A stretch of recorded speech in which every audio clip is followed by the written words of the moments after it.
Hey everybody, this is Harvey Sluggo Wasserman back with we got 43 other people on the Green Grassroots Emergency Election Protection Coalition Zoom call, and we are now live on YouTube and wherever else in the world. We have a great gathering lined up today. Lev Parnas, the infamous Lev Parnas, is going to be with us. I'll explain who he is. He's just joined us in the waiting room.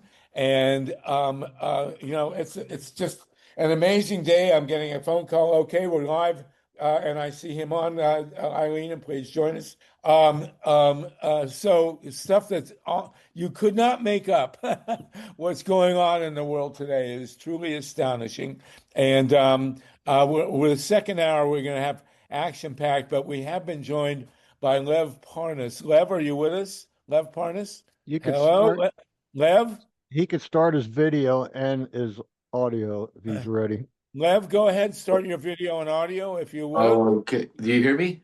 Lev Yeah. Parnas, yes, we are with you. Okay. There we go. Oh, all right. Excellent. Sorry about that. And that's me. Do we have Lev on there? There's Lev. How you doing, Lev? Harvey, thank you. Pleasure. Good to Thank see you. Good to have you on. Pleasure to meet you. Mazel tov on your film. And Thank you. I just watched last night the Lev Parnas show. It's from Russia with Lev, first film made by Rachel Maddow. And we're going to speak with you for a full hour, Lev. We got a ton of stuff to talk about. But first, I want to say Mazel tov on your beautiful family. Thank you. And your wife is really a movie star.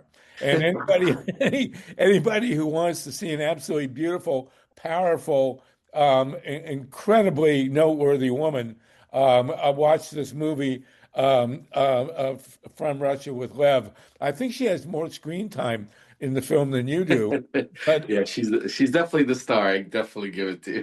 terrific. Well, listen, folks, this is the movie to see about Trump and what's gone on. Now, we are nonpartisan, and we are not fans of the Democrats either.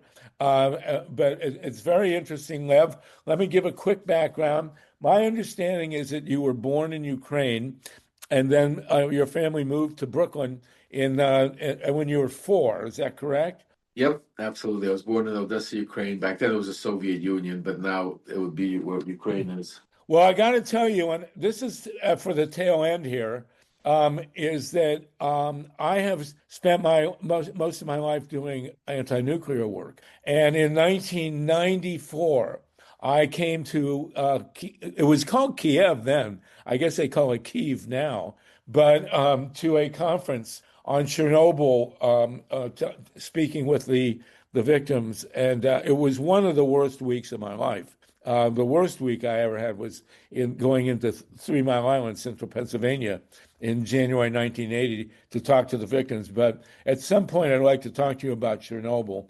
But today, as you are a native Ukrainian, but today we want to go over your experience, your astounding experience.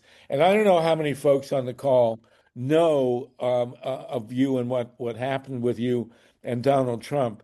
But it's the stuff of very high level, very important experience in terms of the relations between Donald Trump, Ukraine, and the truth.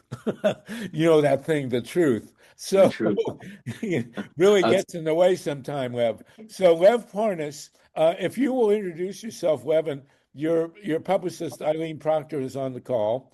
But you have had an incredible career that I could not even begin to describe. And then we want to talk about your experience with Donald Trump. So just introduce yourself briefly, if you would. Then I want to ask you an extended question, and then we'll go deep into it. So go ahead. Is this live or are we recording? This is live. We have, you're talking to 66 people that we can see, and then the multitudes on YouTube, and you will later be on various rebroadcasts. Wonderful. So first of all, Harvey, I want to thank you for having me, and thank you everyone out there for listening. I love the bipartisan, the way you started, because what I come and I talk about is I like to speak to truth, and truth doesn't have a right side or a left side. It doesn't. You're not a Democrat, Republican. Truth is truth, and I try to stay away from policies. I try to stay to facts, and that's one of the things that is very important to me. So I'm happy to hear that this is not just some echo chamber, but where people want to hear the truth. I mean, my story is pretty. Those of you that don't know, if you've seen the movie From Russia or LEV, or if you had a chance to pick up the book Shadow Diplomacy, then I was born in a little place called Odessa, Ukraine. It was back then. It was the Soviet Union. We were persecuted Jews that immigrated to the United States when I was 4 years old. My mother, my sister, my father, and my grandmother. I grew up in Brooklyn, New York, in a little place called it was called Brighton Beach. It was an enclave by the ocean, but now they call it Little Odessa. It was a primary place where all of us ex-Soviet Jews immigrated and formulated our own little community. Like they have Chinatown, Little Italy. This was Little Odessa. This is where we formulated. And I grew up on the streets of Brooklyn. My father passed away when I was 11 years old. I was not fortunate enough to finish college, graduate college. I did attend college for a few years. I didn't graduate college. I didn't even graduate high school. Took my GED because I felt that it was my time. I needed to work to support my mother, my sister, and the way life was around me, it was all about making that money, looking up to the powerful Almighty, and that put me into a crowd of people that it was very interesting. I mean, through my life, I've been around some of the most powerful mobsters, Italian mafia, Russian mafia, Eastern European mafia, that you probably read books about, saw documentaries, and heard about. And I was very close with a lot of these people from a very young age. And then eventually, I was thrown into a world overseas when I turned 18. There was the fall of the Soviet Union in 1989, 1990, and I was asked by certain people that were not able to travel because of their, legal or citizenship reasons, immigration reasons at the time. I became the conduit to what the people that you now see that are considered oligarchs and people from Russia, Eastern Europe, that control some of the most powerful industries in the world. I knew them when they were nobody back then, when it was just starting down. I actually knew I was there before Putin was even Putin, before when Putin was still a KGB agent that then became the mayor of St. Petersburg, before he even became president of Russia back then. And then through various things in my life and taking me all over the world and meeting presidents, prime ministers, some of the most powerful mobsters and oligarchs in the world, I ended up never being involved in politics. But that fateful night in 2015 when my son called me and told me, your friend Donald Trump has just announced that he is going to be running for president, as he came down the escalator, changed everything kind of for me, and here we are today. And I don't know where you want me to begin, but I try to give you in a quick nutshell of. But you really, really have to see the movie or grab the book. The book doesn't do it justice. Well, let's just say you got your MOB degree, and you could have been an extra in The Godfather. So I wanted to start by asking you, Lev, a question about Donald Trump.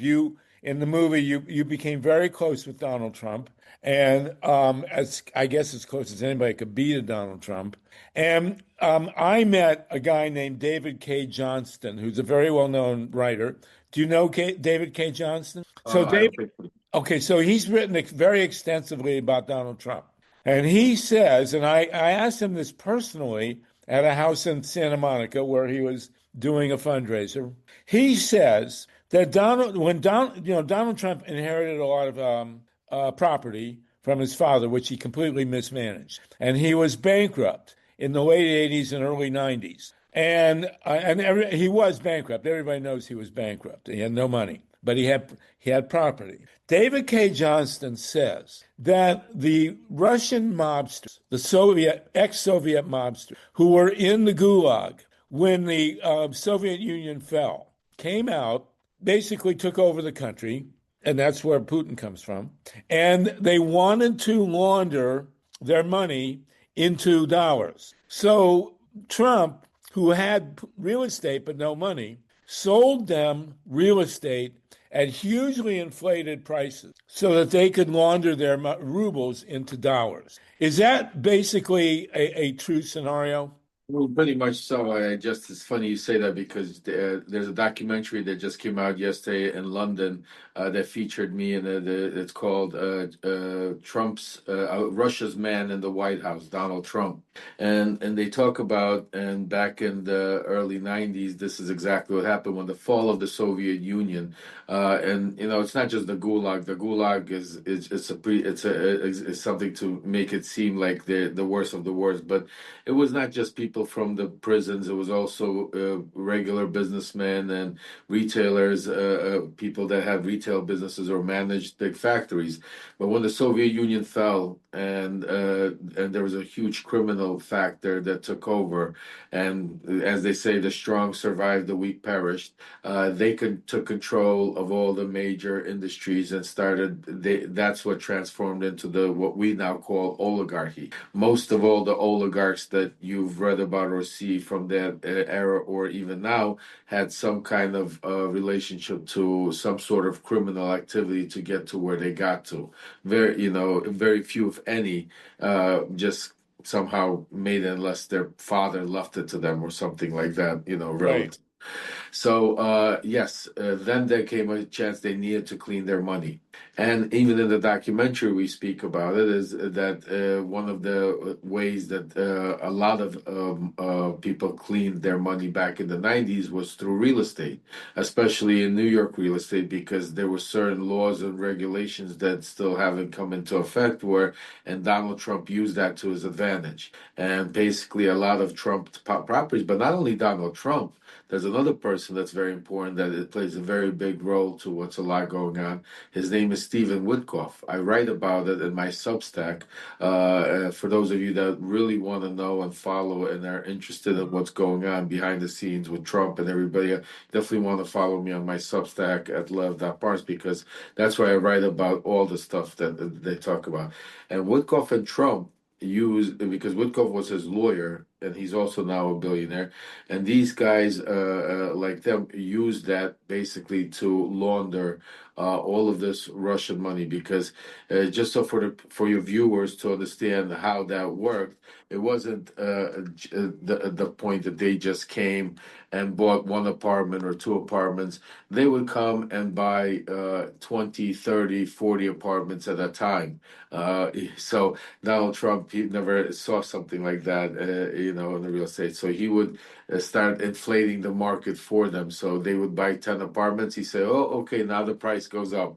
And eventually, charging them ridiculous amounts of money. But to them, it didn't matter because they were robbing Russia blind. So two more pieces of the puzzle. Number one is Putin. Now, how did Putin relate to Trump with all this money laundering and his fellow mobsters in Russia?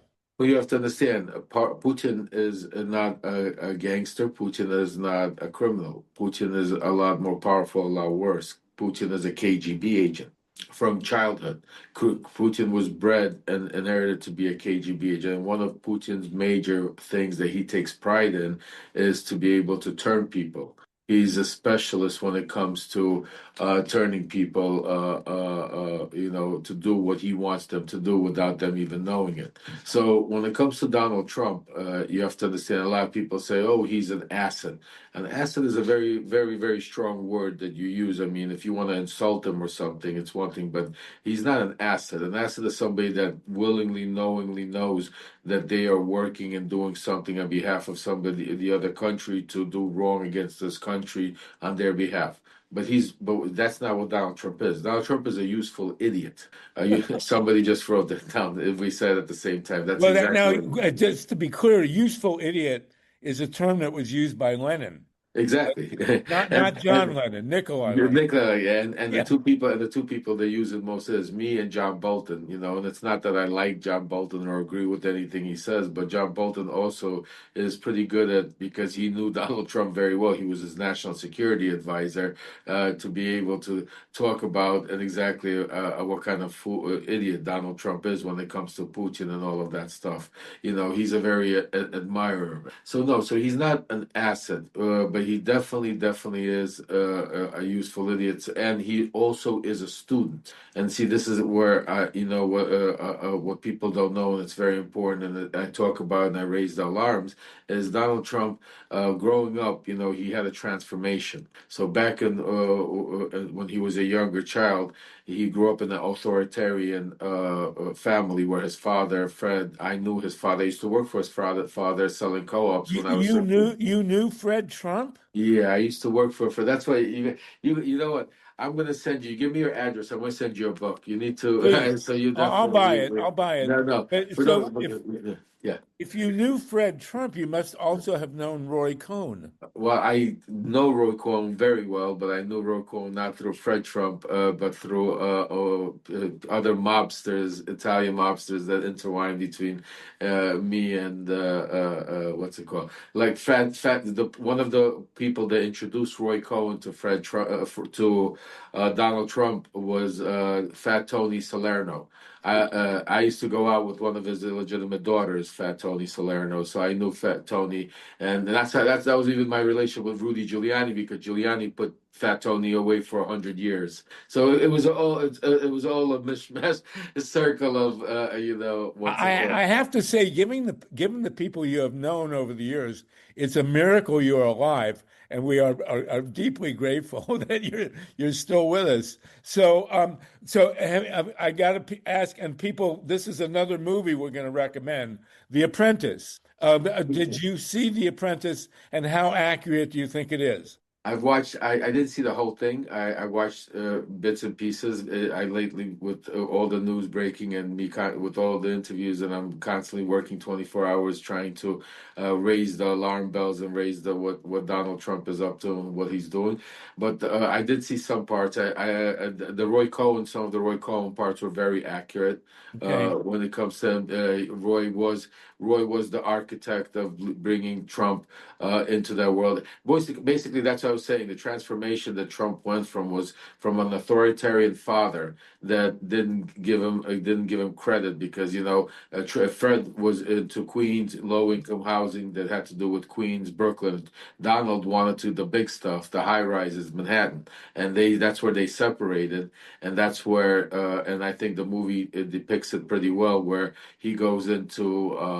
There we go. He goes into Manhattan, and that's where he meets Roy Cohn, and Roy Cohn basically becomes his father, his next father, and takes Unbelievable. over teaching him. And that's what you see Donald Trump today is Roy Cohn teaching him never give up, never And in the movie, I think they depicted pretty well also.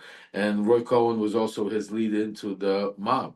Because what a lot of people don't understand is Donald Trump, you couldn't do business back in those days. You couldn't build a building without dealing with the mob, like people like Fat Tony Salerno, Sammy the Bull Gravana, and all of these guys, because they control the unions, they control the cement, the trucking, the windows, everything they had to do to build a building. And that's not even talking about the casinos that then he went into, because that was completely, especially New Jersey controlled, have heavily influenced, not like it is now, but back in the 80s, 70s, and 90s, it was extremely heavily influenced by the Italian mafia and other mafia members. So for Donald Trump, it was never nothing new to deal in that world and to look Right. the other way, to cross the line, to not like trying not to pay your taxes, try not to always get over thinking people are suckers and fools using those type of terminology. That was that mob mentality. And then he graduated. And the graduation came in the 1990s. In the 1990s, when the fall of the Soviet Union, growing up in New York, he saw the rush of all those oligarchs, all that money. But see, because the one thing Donald Trump never had to the point where he always faked it. See, there's a thing, terminology, we New York hustlers, I call me and Donald Trump, we're both hustlers. That's why we understand each other very well.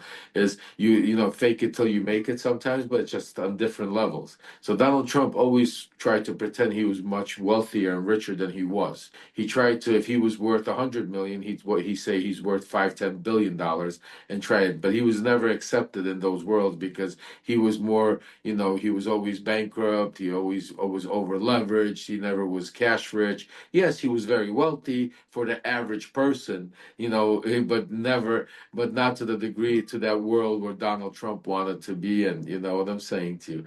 So, go Right. ahead. So the Russian mob brought him the cash. And When he saw in the 1990s, when the Russian mob when the came in and started bringing the cash, and he saw the real money and the wealth, that's when he started, you know, when his affinity and his you know, bromance towards Putin started building. That's when, you know, because he always had an affinity for the strong man, his father, Roy Cohen, you know what I'm saying, uh, to mobsters. And but then he, you know, he started looking to, because that's when, you know, also he met others in the political world, like Roger Stone. And Roger Stone comes into his world around that same time and starts putting already things in his head about him becoming president, you know, starting, you know, and those are political things. And the one thing that Putin, and that's what we were started talking about, just to circle back a little bit, as a KGB agent, and what Russia did also, it wasn't just Donald Trump was, they took him and said, okay, he's going to be our asset. Donald Trump was one of many that are still currently in the United States, congressmen, senators, rich kids, rich people, poor, you know, people that are in a different industries and different, that they target. That's part of their, you know, we still have spies that, you know, regularly will catch, and you'll see in the United States embedded 20, 30 years, that, you know, have kids that don't even know their parents might be spies.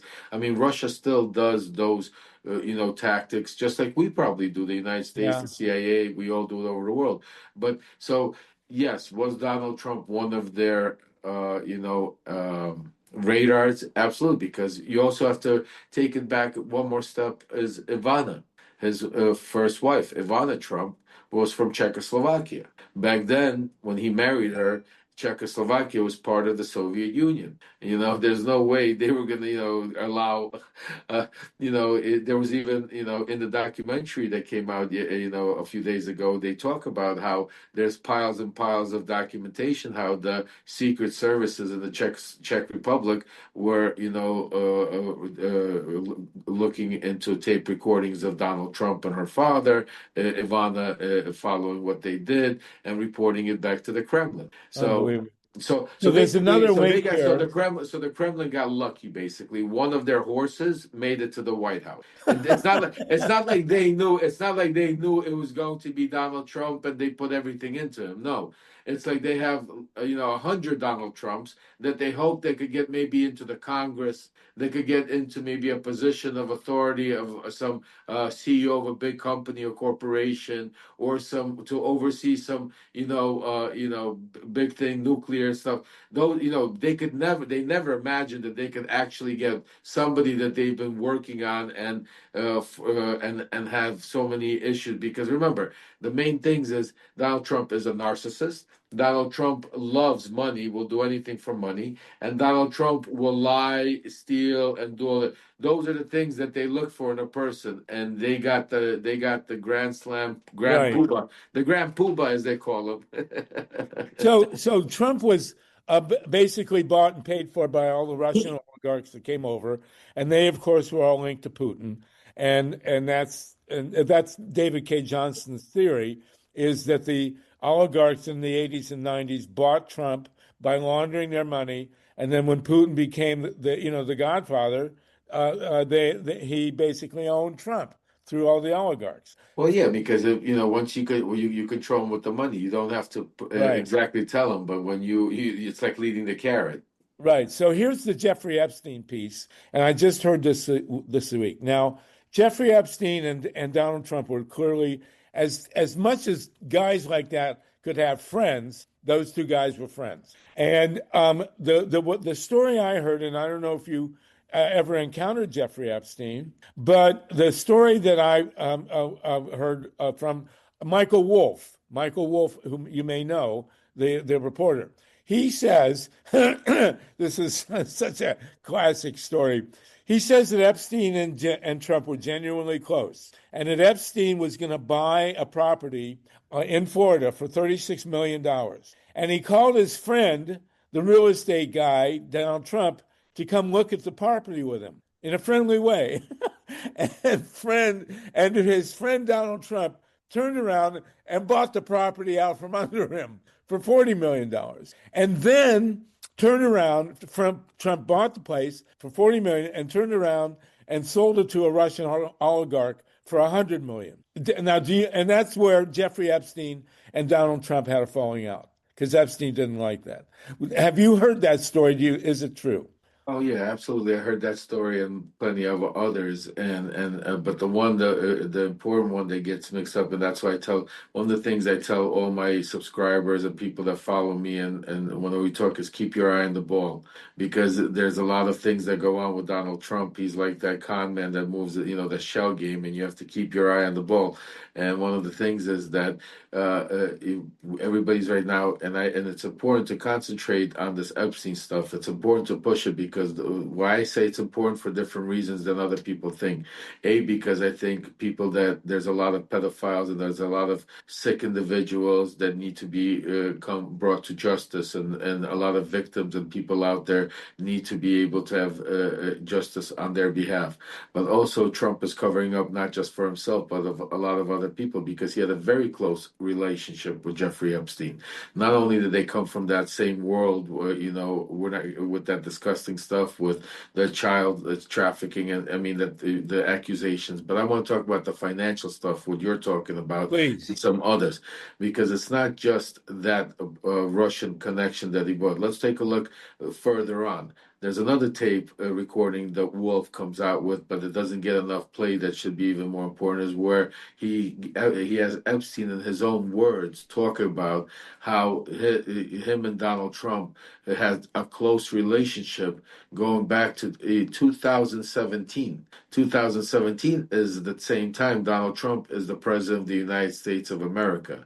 2017, in that conversation, Epstein is telling Wolf in his own words how Donald Trump is telling him about his relationship with Steve Bannon, Kellyanne Conway, Carl Icahn, Jamie Dimon, and all kinds of people. And then at the same time, we're finding out right now that J.P. Morgan is showing us some of the stuff in Epstein's file, is showing bank transfers for hundreds and hundreds of millions of dollars between Jeffrey Epstein and Russia, going around the same time between 2016 and 2019, prior to his arrest. And then you take it another step forward, and then I'm not conspiracy theories, folks. This is all factual stuff that I'm telling you that you could look up in Google and you could read to yourself. Then you take it another step further and you see what happened to Jeffrey Epstein. He was arrested. He was indicted, but who was the person that did it? It was Bill Barr, Attorney General Bill Barr, which also happened under Donald Trump's watch, not Obama,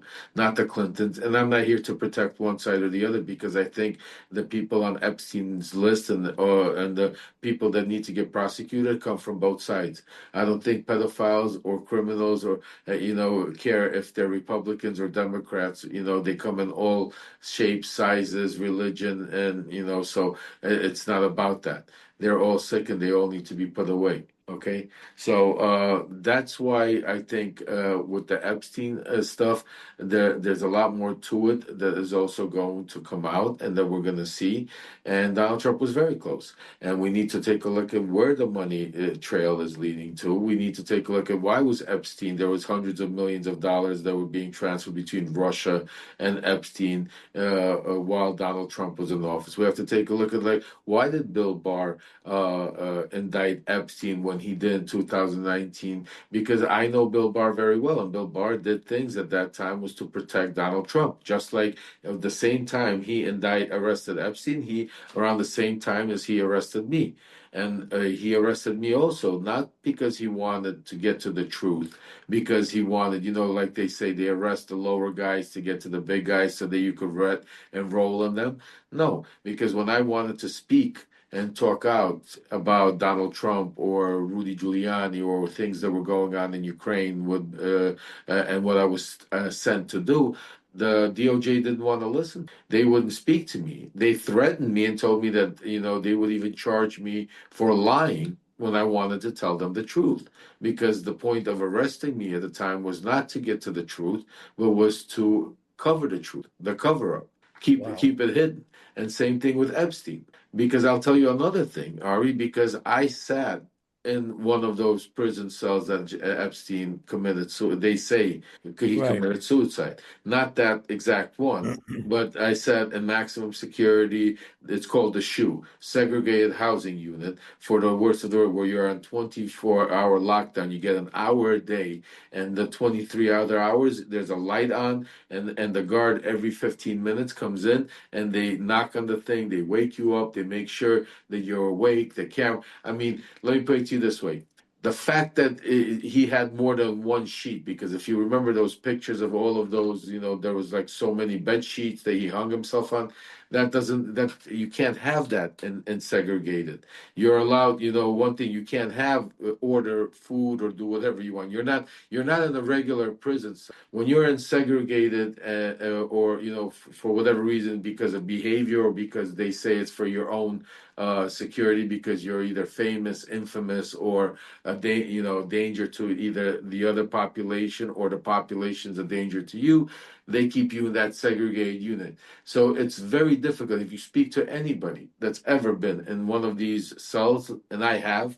It's almost extremely difficult to commit suicide and hang yourself, and especially the way Epstein did. So, with what's going on right now, I think the cover up is a lot worse. Yes, as was Watergate. Yeah. Oh, absolutely. Let me Lev, let me very quick. Listen, folks, there's 110 people with us. This is Lev Parnas. Lev is an incredibly important figure now in American history. I want to recommend 3 movies. First, The Apprentice about Donald Trump was amazing. Myla and I saw it together. It's a monster movie about Donald Trump. Then the movie about Lev and his family, which Rachel Maddow has just released, called From Russia with Lev. I want to recommend Lev's book. Lev, can you hold it up? Lev has a book out now called Shadow Diplomacy. And having watched the Rachel Maddow, you can go levremembers.com and get the book there. Levremembers.com. What is it again? Levremembers.com. Levremembers.com. And I know that your publicist, ILENE Proctor, is on with us. So if you'll put that in the chat, ILENE, that would be great. And then there's a new movie just come out. What did you call it, Lev, that came out in London? Oh, it's called Putin's Man in the White House. Putin's Man in the White House? Donald Trump, yes. About Trump. So these are 3 movies. The Apprentice is astonishing. It's one of the most horrifying movies I've ever seen. Like I said, I saw it with Myla in Santa Monica. Then the Rachel Maddow movie, From Russia with Love, and your book. I'll hold it up again, Lev, so everybody we make sure everybody sees it. This is Shadow Diplomacy. I will get a copy. I'm not going to get it from Amazon. I'll buy it from a different service, but No, go to Love Remember. That's who I am. So oh, okay. because Buy it at I did levremembers.com. loveremembers.com because I also don't want support Jeff Bezos, and that's why. No, So go it's to just Le ridiculous. and if you want, go to Remember, and I'll even there's a part where I could sign it for you. So definitely go to my website and you'll see and grab it Right. there. And when you watch the Rachel Maddow movie, you'll fall in love with Lev and his family. It's really it's a very moving piece, I gotta say. And especially at the end when you talk with Hunter Biden, very, very interesting. But this is big league stuff, folks. This is what it's all about at this point in time. Then Putin's man in the White House. I gotta say that back in college, 100 years ago, I watched The Manchurian Candidate and about the Soviets putting a man in the White House. It was nothing like Donald Trump, but it was really a monster movie. People want to have a reference, watch The Manchurian Candidate way back when. But now Lev Parnas, who, if you've seen the movie or you will see, very close contact with Rudy Giuliani, who's a genuine lunatic. Oh my God! And then and Donald Trump, who's not so sane himself. And now we have this situation with the Wall Street Journal. Lev, why are they not releasing the birthday card and the letter that they say Donald Trump wrote? Why don't they just make that public? I mean, part of it, I think they've baited Trump also into certain things because this is a big, like you said, it's a big game they're playing. The fact that Trump went ahead and sued them for $10 billion, Right. it's all just show because at the end of the day, Donald Trump is going to turn and do as they say, Taco Trump, where he's gonna chicken out and go back on the lawsuit. I think the Wall Street Journal does definitely has enough, especially keep in mind in this atmosphere after Donald Trump just went after CBS, ABC, had them settle and do these crazy things. There was and knowing the scrutiny that I went through when we did our documentary with Rachel Maddow with MSNBC and their lawyers, whenever I would, do some of my big breaking news with the New York Times or the Post or any of them, the scrutiny that the lawyers they go on and editors, because the writers they'll write, they want to write, they'll take, but the scrutiny on something like this, I would, if I was a betting man, and which I'm not, clean Gamblers Anonymous for 7 years now, I would say that definitely the Wall Street Journal has the goods on Trump, and Trump is panicking. But the one thing I do want to say, and Well, this but is why don't they release it? Why uh, don't they release it to the public? because when the time is right, I think they will. I think it's part of Okay. a bigger game. I think it. I listen. What does the Wall Street Journal want to do? See, they're not here to please. They pretend that they're here for the public. All these news medias pretend that they're here for us, but they're here because they want to make money. They want to sell clicks. They want to get. And so what do? They first release this. Now you have all of this going on. Why don't they release it? Why don't they release it? So now imagine that when they do release it, how big of a hit that's going to be. And it's all of producing, making the going and going. It's part of trying to get the ratings, like Donald Trump says. It's all about the ratings, and that's what they're trying to do. Okay. Imagine how much one of the networks would pay for an interview with Ghislaine Maxwell. I assume you met her over the years as well. Well, I've never met her, but she's given interviews. The whole thing about it is the way the DOJ plays it, they make you they discredit you. When you become and you don't have the credibility in certain things that you could do, and other things you can't prove because they're under seal, because the courts might have sealed them, or because you can't do it because they threaten you to supersede you and charge you with other things. There's only so much you could say and do. But the one thing I'll tell you about Maxwell is it looks like she does want to talk. she looks like she does want to, and they're shutting her down. I mean, the Republican Congress voted not to even hear I know. about, having her tested. Just think about the craziness. And, people say, then you have some pundits out there talking about, well, she had her chance. She could have spoke if she wanted to, she could have done a planned deal. What most people don't understand, most people have never been, thank God, indicted by the Southern District of New York. When you're indicted by the Southern District of New York, it's the most powerful. It's like taking like a 10,000-pound elephant and just putting it right on top of you, and you can't move. That's the weight of what it is. And when they don't want to listen to you, or they want to listen to you, if they want to listen to you, they let murderers go free. Look at what they did to Sammy the Bull Gravano. Take a perfect example. The guy killed over 19 people that we know of. But because they wanted John Gotti so badly, they gave him basically a get out of jail free card, 5 years, and see you later. But when they don't want to listen to you because they don't want to hear the truth come out, like me, for example, they don't let you talk about Donald Trump. They threaten you with superseding you with other crimes to be able for you to keep your mouth shut. They go to the court to seal your indictment and not allow you to give your documentation to Congress when Congress is trying to impeach the sitting president and you have information about it. So this is the difference. So I don't think they gave her a deal or an option. I don't think they wanted to listen to because and then some people will say, well, what about then? It was under Joe Biden and Merrick Garland when Maxwell was arrested. Why then it wasn't under Trump? Because how did you start your conversation? And that's why I want to add to it is because there's nasty and dangerous people that are both Democrats and Republicans that are on that list. So Yeah. so neither the Biden administration, neither the Trump administration, they're all hiding, protecting because there's a lot of powerful people. Like I said to you, these criminals. There's no blue or elephant or red or Yeah, it's not right. about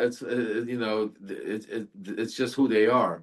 They have their own Amazing. their own little sick club. So they've been protected by lots of different. Doesn't matter which party, Amazing. and that's why Trump. And I apologize, Harvey, to No, interrupt, no, but please. that's why what Trump ran on. That's what his whole thing for his mega base for his cult.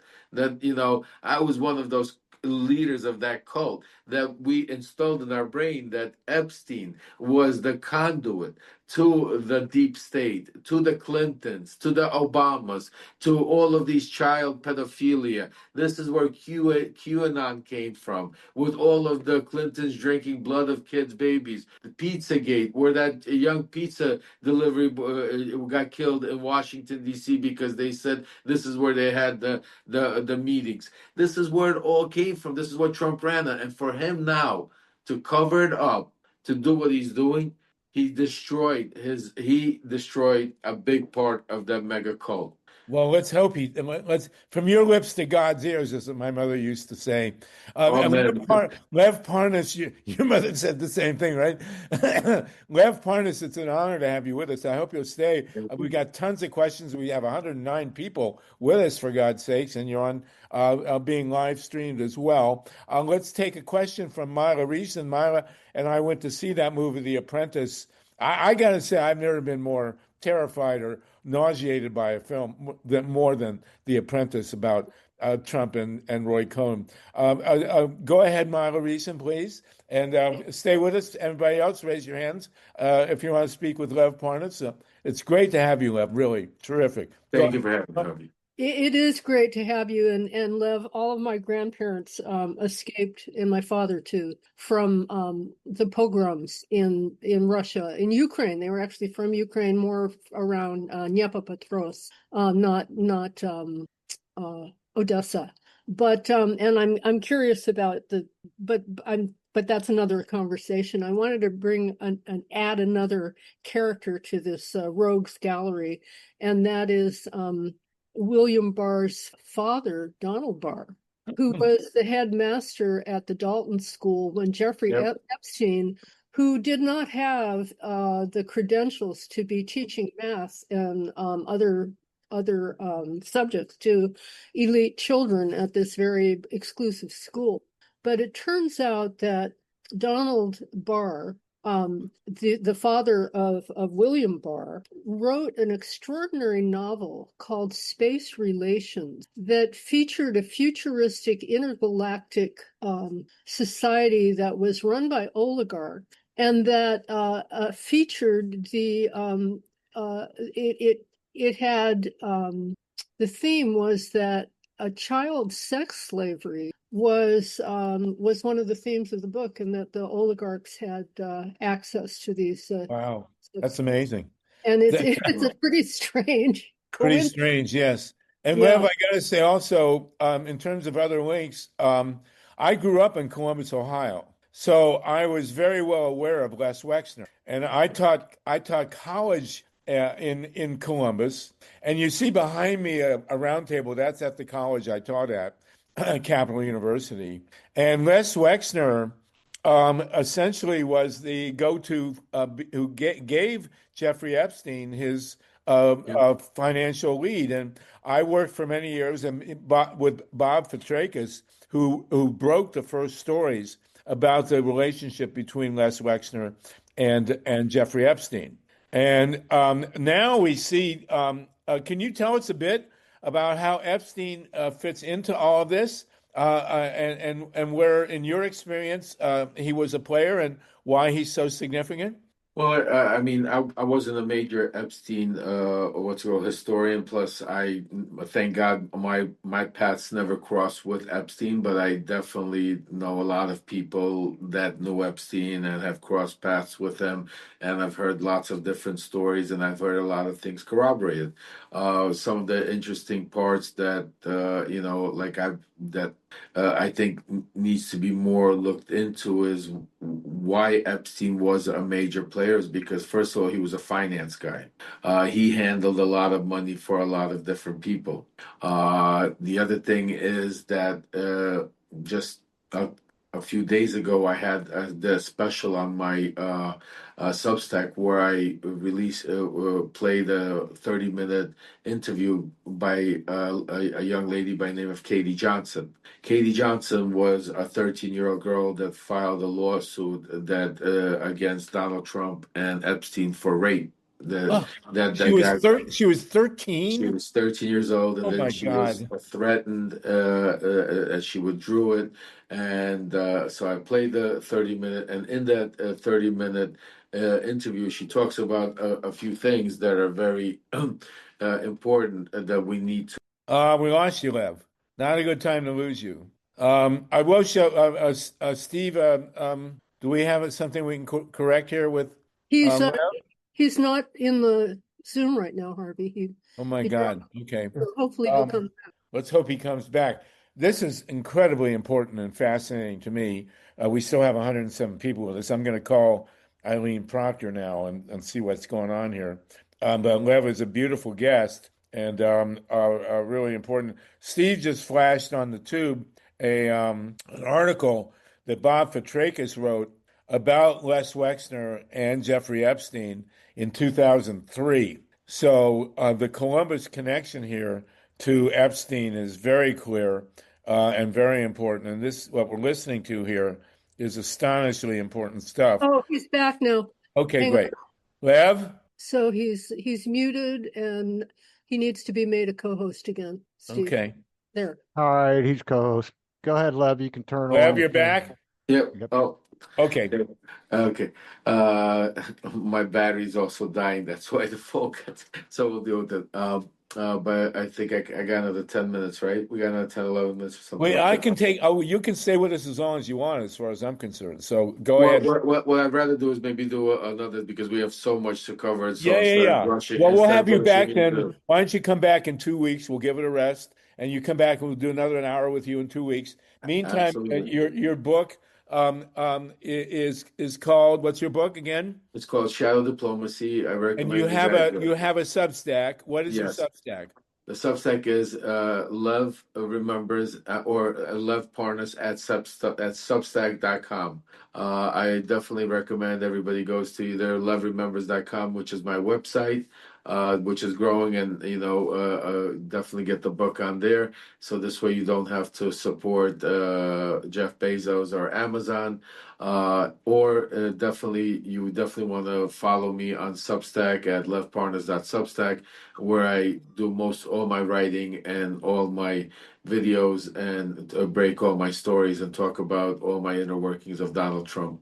All right, so let's make a firm date for 2 weeks from today. Let's do You'll it. come back. We'll do another hour with you, and God knows. By the way, I'm starting a lottery for people who want to guess when Donald Trump leaves the White House, and I believe it's going to be within 6 months. I was on a hammock in Mexico, and I got in 1974, and I got a Time magazine cover story on Watergate. I literally got out of the hammock and came back to the U.S. because I wanted to be here for Watergate. This really feels very similar. I do not think, although I did watch yesterday, there were two women on some kind of thing, and they basically think that Donald Trump is God. I mean, there are people out there who seem to. And that's why that's the cult part of Donald Trump. And when I'm back next time, we'll talk about that a little bit more, about being in the cult and everything else like that. But definitely, I look forward to it. And thank you so much for having me, Harvey. And whenever if there's any breaking story and you want to have me back on, you want to discuss it, I look forward to it. You have my phone number. Let's make it happen. Right. Well, I may be able to get you on the radio on Wednesday, so I'll talk to ILENE Proctor about that. Right. Let's squeeze in a quick a question if we can. Yeah, Lauren absolutely. Taylor, go ahead. Lauren Taylor, and then Heidi, and then Ruth, and then Tatanka. We'll keep as long as you can Hello. Lauren, Lev. go ahead, real quick. Yes. Yes, Lev, you were on, or you got interviewed by Rachel Maddow.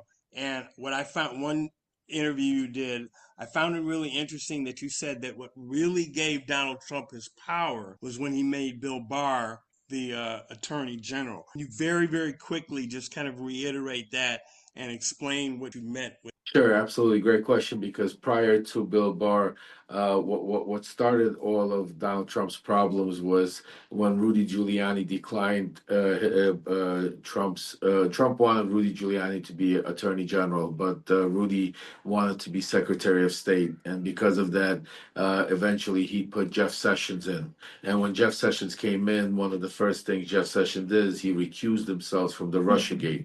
And because of that, that whole Russiagate, Russia that till this day in Donald Trump is the number one kryptonite, has transpired. And until he got until he got Bill Barr in there and was able. Okay, he lost his battery, folks. I think that's what's happened here. Good question, Lauren. Listen, we'll be back with him in 2 weeks. Okay, I wanted to give him a week off, a week for things to develop. I was just about to ask him if all the assertions in Russiagate were true, and I think he's going to say they were. We still have 102 people with us. We're going to go on to some other things, but this has really been phenomenal. Heidi, did you want to chime in? And then Ruth, Yeah, go ahead, I'm Heidi. just wondering, with the fact that we've heard from Jamie Raskin recently, I'm wondering if he's been able to connect with him to be able to share what his knowledge is.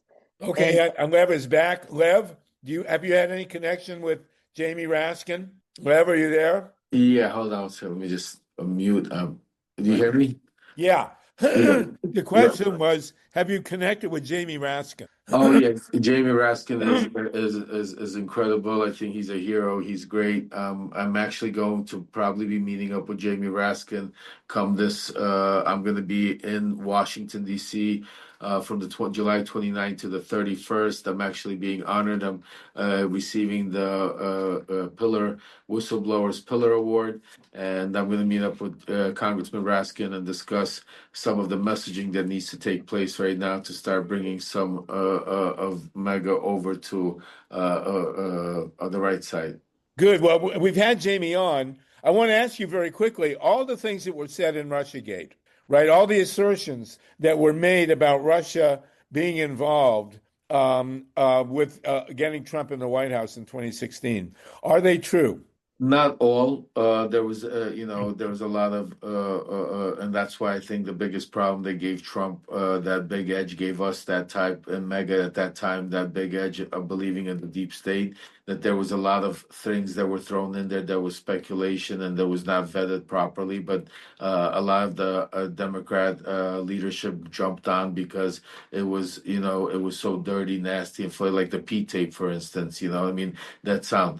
But a lot of it was true. There was a Right. Now, lot. I've heard, by the way, the P tape could not be true because Donald Trump is a germaphobe. Yeah. He wouldn't have Well, done that. So- not only that, but my ex-partner Igor, who was arrested with me, was actually in the Ritz-Carlton in the room, and Donald Trump was not in the room. He was actually in the room with the women after the pageant. So I'm very deep inside that world and know exactly what happened. So I could tell you there was no P tape, but I could tell you also definitely that the Russians were definitely involved in manipulating and helping win. And they were definitely in coordination with people like Paul Manafort, who was his manager at the time. They were also involved with a lot of the people, donors, and people that were close inside of that Trump. Because you have to understand, Donald Trump was not a politician. He didn't have a group of people around him. There were politicians by life and had experience of doing it. He had a makeshift group of people. It was like the bad news bears of criminals, gangsters, wannabe politicians, people that will, businessmen that will cross the line, do whatever it takes, and all of a sudden we won. And now it's like a free for all. How do you basically, go ahead and monetize it? So that's what it was. It was a free for all. But now it's a lot worse because now he's learned. Now he's embedded all of his loyalists all over the place, and now he controls the all three branches, which is extremely dangerous. And I'll leave you off on this. That the I one have thing to that call I'm you really, back in just a few minutes. Sorry. Okay, call go me ahead. back. No, go ahead. Sorry, Oh, that was someone else. it's something that's called election reform that is being implemented right now by Stephen Miller, Russell Vought. It's a part of Project 2025. It's a section in there where basically Donald Trump wants to try to remain in power forever. Part of it is being used by they pushing the big ugly bill by using part of that ICE money that now made ICE the number one most powerful federal agency, more powerful than the FBI, DOJ, more funded at least.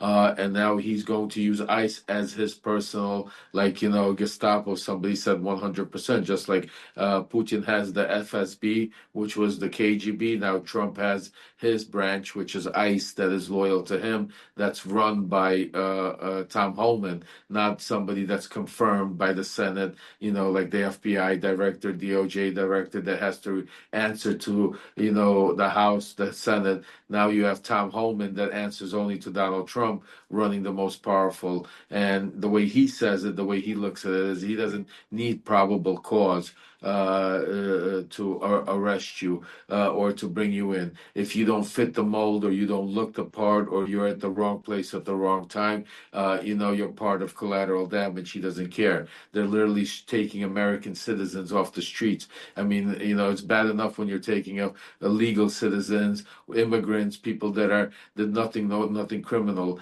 by taking away their due process, their laws, and bringing them in, throwing them into places, makeshift concentration camps like Alligator, Alcatraz in our backyard here in Florida. I mean, with inhumane conditions. But now you have actual American citizens being grabbed because they're a different color, a different in a different place, and you can't do nothing about it. And you got people like ICE screaming in your face saying, "Go Google me," with no badges, no nothing, masks on their face. And this is who they're planning on using to intimidate voters, putting them ICE agents around voting polls, taking away with early voting rights. That's why right now with Pam Bondi, there's they have this whole thing, get rid of Pam Bondi. He's not going to get rid of Pam. I know Pam very well. And Pam is right now working on changing DOJ rules and regulations, how to go after what is considered criminal or not in election reform. And then you go into Hello? Go ahead, keep going. yeah, and Yeah, then go you ahead, keep going. And then you have them, what they're trying to do with the maps, by getting more seats in Texas and Florida. And so it's all about, because he understands that, he's not popular. He understands that his polls are down. He understands he has a mega rift. So the only way he could stay in power is by trying to right now rig the elections. Remember, Donald Trump, everything he says somebody else does, he's actually the one doing it. So all you hear him screaming is they stole the election, they rigged the election, because right now he's trying to rig the election and steal the election because he to be able to stay in power for forever. So on that note, I'm gonna tell you guys to make sure, keep your eye on the ball, stay awake, and don't let them distract you with all the the hoopla, the craziness. Lev, you've been great. We're 100% behind you. Thank you. Keep up. I will be back in touch. I may be able to have you on another show on Wednesday. Thank you, Harvey. But have you back here. Put it in your file. You will use the same link in 2 weeks from today. Beautiful. Thank you so much. Thank God you, bless. and thank you, God bless ILENE you guys. God Proctor. bless America. Lev, we're with you. Everybody watch these movies. I'm going to buy his book, and Lev, keep up. Thank you. Guys. Thank Thank you Give you. our best to your the family. truth, Lev. Thank you so much. Thank you, Talk guys. to you in 2 weeks. Bye bye. Yes. Absolutely. Okay, take care. Thank you. Okay, Ruth Strauss, please. We'll have you back, Ruth. You'll be first up in 2 weeks, and then Tatanka. But go ahead and say what you want to say, please. We'll continue. We have 105 people with us. We'll talk about this and go on, and then we'll get to some other stuff. But let's keep on this theme. Ruth Strauss, go ahead. Oh, well, just following up on what MYLA said, my grandparents came to this country at a very early age from Rovno, which was, I think, a place where they kind of stored Jewish people in the Ukraine. But anyway, I highly recommend From Russia with Love, Lev. I thought it was done very well. The thing I wanted to say, Harvey, is even though, of course, I think you're wonderful and I respect your opinions, I thought, except for that rape scene, and that might be what you're referring to as being horrific, but otherwise, I thought that they gave Donald a pass in The Apprentice, meaning that they really skimped over the whole redlining thing, the way he stiffed his workers, how many bankruptcies he had. His father had been, in a KKK parade. They didn't go into, much about the psychology of Trump based on, the coldness of his parents, and maybe even abuse. I don't know. They didn't go into the money laundering. So I was just going to say that, on balance, I think they kind of soft pedaled on him. I think you're right. But what really killed me about The Apprentice was the portrayal of Roy Cohn. I mean, I was yeah, just he was fantastic. it was one of the greatest performances. It was. Jeremy Steele. I was very sorry he did not win the Academy Award. I agree with you totally. But I thought the portrayal of Roy Cohn in The Apprentice, as you say, was just on another level, and that's what really got me about that movie. So, but again, we've been very honored. Thank you, ILENE Proctor, to have Lev with us. We'll have him back in 2 weeks, and to meet a guy who knew Fred Trump, oh my God! I mean, this is going straight to Satan here. But I gotta say, I saw this thing last night. It was two women, and they were talking about how Trump is playing 10-dimensional chess. I mean, they were talking about him like a supernatural being, which I agree with. But I think he's Satan myself. They just thought he was the greatest thing since literally Jesus Christ. So there you go. Tatanka, ILENE Proctor, did you want to say something, ILENE?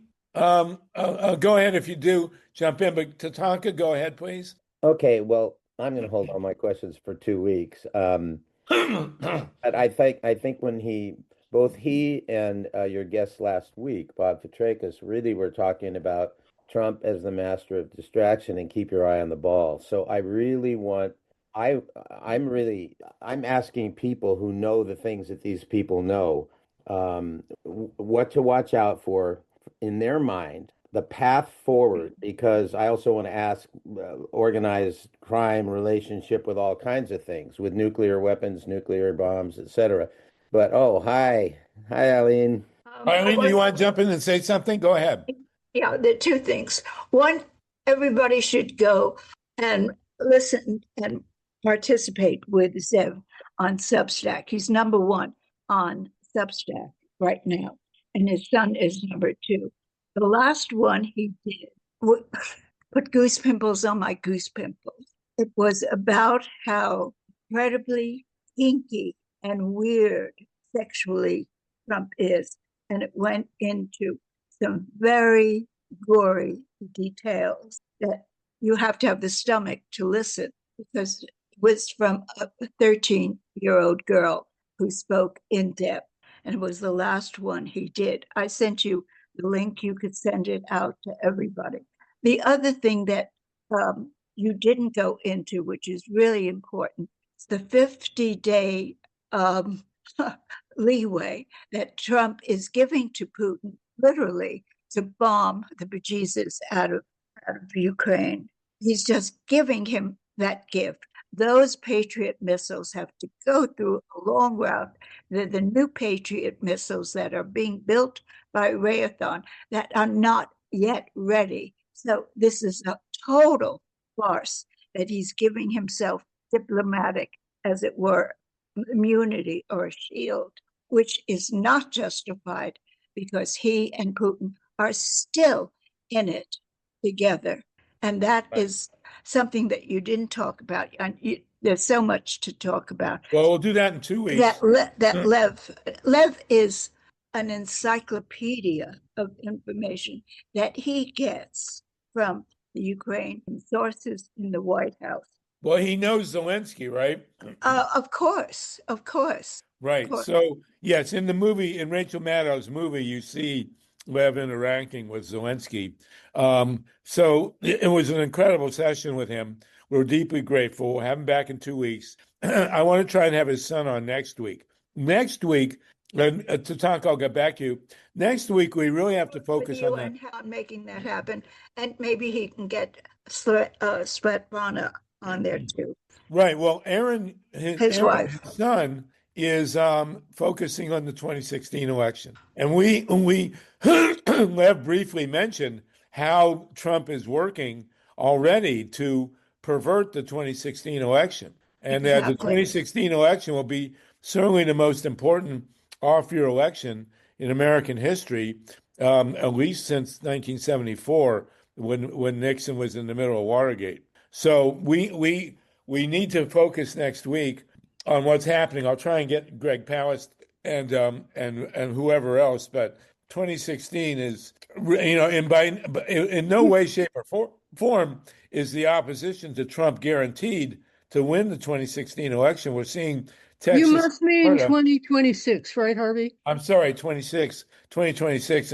In no way, shape, or form is the opposition to Trump guaranteed to win in 2026. We don't have a viable candidate right now. Well, 2026 is the off year. I will say that AOC, a leader. AOC has intimated strongly that she might run for president in 2028. That's an interesting discussion. Jamie Raskin on this Zoom a couple of weeks ago intimated he might be running in 2028. So that's all up for grabs. But next week, we really need to focus on the 2026 election. Go ahead. Lev is meeting with Raskin. If you can have Aaron come on with us, that would be great, Eileen. Yeah, Lev is meeting with Raskin, and this honor that he's getting, I worked very hard to get him this honor, and he is thrilled. He's been out of the spotlight for a long time. There's well, a I'm long definitely story gonna with that. I'm And gonna definitely get now he's back, and God bless him, because it's very dangerous for him. It's amazing that he's still alive. It's amazing to me that Ghislaine Maxwell is still alive. I'm surprised. And my advice to her, such as it is that she should give a comprehensive interview as fast as possible, because she might do it for a pardon. Don't forget, she's not going to get a pardon. 20 years. The last thing that Trump is ever going to do is pardon her. She needs to speak. If she needs speaks and says nothing that incriminates him, that would be it. She's not going to get a pardon from him. If he pardons her, he'll kill her. She won't last a week. See. If she doesn't Look come who out, her father was. You know who her father was. yes. Everybody, we all know. Well, I don't know.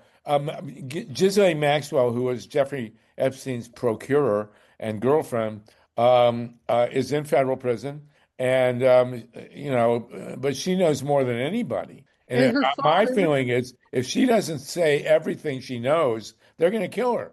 And So her father, Robert Maxwell, Yes. well known to be part of Mossad. You were talking about that, Eileen, or you pointed that out just now, right? Lynn Feinerman pointed it out. Oh, I thought that Eileen just mentioned her. I didn't mention. Yes, I mentioned it, but I didn't talk about him in detail or any of the scandals involved. Eileen, I wanted to thank you for bringing up other things I wanted to bring up as well. We'll bring up next week, which is follow the trail. Oh God, it's Dolores. Follow the trail, CIA, Mossad, etc. Go ahead, take that and come back. Does anyone else have anything? Heidi Vertauer, go ahead, and then anybody else want to talk on this? Please do. We have a couple other things to talk about, but boy, that was really very exhausting. Eileen, go ahead.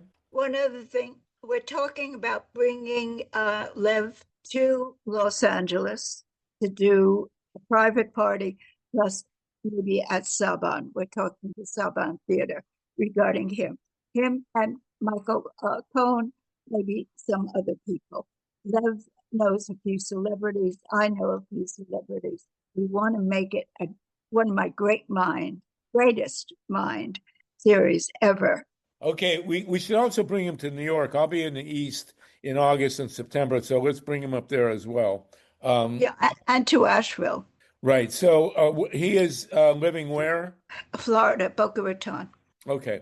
Well, listen, Ghislaine Maxwell, if you're listening, if I were you, man, I would just get in front of the camera and say everything, because until you do, there are plenty of people ready to kill you, as we all know. And I've seen it. Lev is the second person I've seen interviewed about that prison. I did see a mobster interviewed somewhere on the net, and who was in the same cell that Jeffrey Epstein was in. And they said the same thing, which is just absolutely impossible to hang yourself in that cell. There's no rafter. There's no way to do it.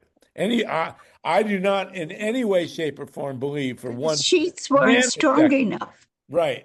There weren't enough of them. And I don't believe in any way, shape, or form for even a nanosecond that Jeffrey Epstein killed himself. I do not believe it. Harvey, I've been hearing that Ghislaine Maxwell, or Ghislaine, is interested in testifying before Congress now. Yeah, and they don't want her to testify. Right. So, Can you imagine? I mean, really, God, it's amazing. We still have 91 people with us, the world's longest attention span here. Go ahead, Heidi, and then Alex. And I have a fantasy, I think, in that maybe we could bring Ghislaine into a Zoom with us and have her tell us what happened, and make sure that she gets make sure that we can ask all the questions that we want to ask. Well, as I told Lev, by the way, I have a granddaughter named Lev. My youngest granddaughter is named Lev, but it means heart. I believe in either Yiddish or Hebrew. Eileen, go ahead. You're muted, Eileen, for some reason. That's why I'm saying if she's in prison, I know that, but it's like other people have interviewed, other journalists have been able to get interviews with people that have been in prison before. So why shouldn't this be also possible? Well, as I was about to say, from your lips to God's ears. It's a fantasy. Yeah, there you go. Eileen, did you want to say something? Yeah, Lev does not know Ghislaine. That was way before he got involved. That date looks good. And boy, that'd be a lot of fun. Tatanka, you need to mute. Alex Williams, go ahead, Alex. Hi, how you doing? Good, good. I was listening to I caught like the tail end of that. I saw the From Russia with Lev thing, Yeah. and yeah, it's typical New York mobster stuff. And it's only a matter of I think they're setting up JD Vance to kind of take over. Well, I do want to announce we are starting a lottery to guess when Trump is going to leave the White House, and I believe it's going to be in less than 6 months. I mean, as I said, I was on a hammock in Mexico.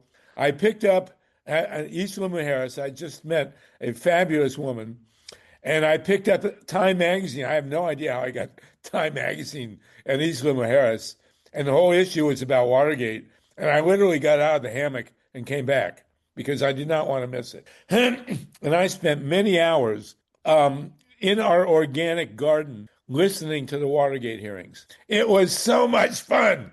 And this really feels like Watergate to me. But, maybe I'm overly optimistic. I don't know.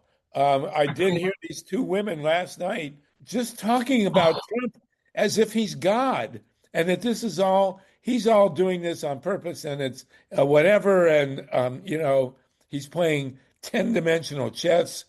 Oh my God, but there you have it. So, and then the New York Times ran a piece today saying that the Wall Street Journal's refusal to release Trump's letter has unified MAGA. And they're now all back supporting Trump. So, God knows. Mike Hurst, go ahead, please, Mike. Yeah, just wanted to reminisce a little bit about Watergate and how, it was, I don't think it was scintillating until somebody said, well, I think it's all on the tapes. And people said, tapes? What are you talking about, tapes? And it came out that Nixon was taping everybody. And I also wanted to announce that my friend Chuck Panacchio is joining us. Oh, yes. Yeah, please. And so, Stephen, if you could make him a co-host, we'll get Chuck. Chuck's been working on Capitol Hill. He can let us know what the mood is up there. And he has a lot to share with us in terms of healthcare and stopping fascism. So I've known Chuck Panacchio for quite a while. I think I met Chuck when he was running for U.S. Senate from Pennsylvania. And it's a real shame he didn't win. We would have been a lot better off.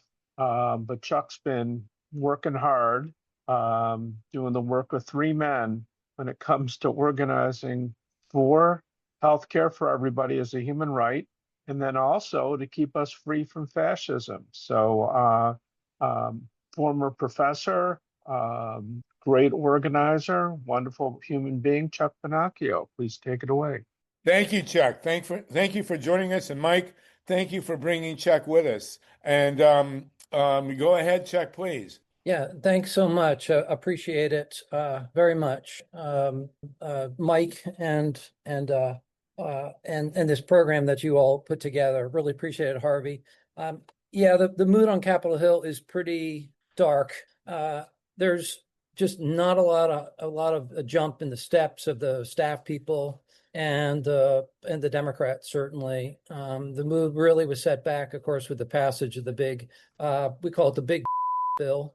And that was devastating, as you all know, and can roll out in a devastating way, especially with regard to healthcare, Medicare and Medicaid, as well as SNAP, as well as other social programs. And of course, it's going to be the most radical economic shift upwards toward inequality, economic inequality in our history, as well as a massive increase, some $4 trillion in added debt to our future. So following that, we did a rollout. We didn't plan it this way, but the rollout of the Sabuca bill, and that's the state-based Universal Health Care Act. And I'll drop a couple links into the chat. One is for the Senate bill that Ed Markey's running, Ed Markey from Massachusetts.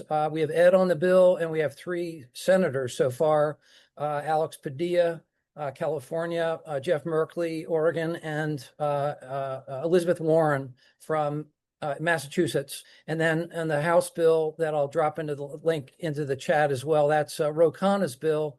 We have 22 original co-sponsors and then 3 additional co-sponsors who signed on after the bill itself was introduced. Both of them were introduced last Wednesday, the day after the bill was introduced by way of press conference. It was a unprecedented press conference for us, the first time in 10 years that we actually did something like that. And Ed Markey did a remarkable job, 2-minute opening, just laying out the argument. And the basic argument that we've been operating under, I'm with One Pair States. I'll put my link and information in the chat as well. Our theory of change is that we're going to get to national Medicare for all through the states. And this, as many of you know, is how Canada was able to get to their national Medicare system through one province, that being Saskatchewan back in the 1960s. And this is the way that many, many countries are able to adopt reform, including the United States. Child labor laws, suffrage, you name it. So many different changes have occurred by modeling them at the state level. So my ask for people today is, if you don't see your representative in the House or your senators that I mentioned at the top, please reach out to them by phone, by email, or even office visit if you can access their office. We're trying to get as many additional co-sponsors signed on with the bill before Congress goes into recess.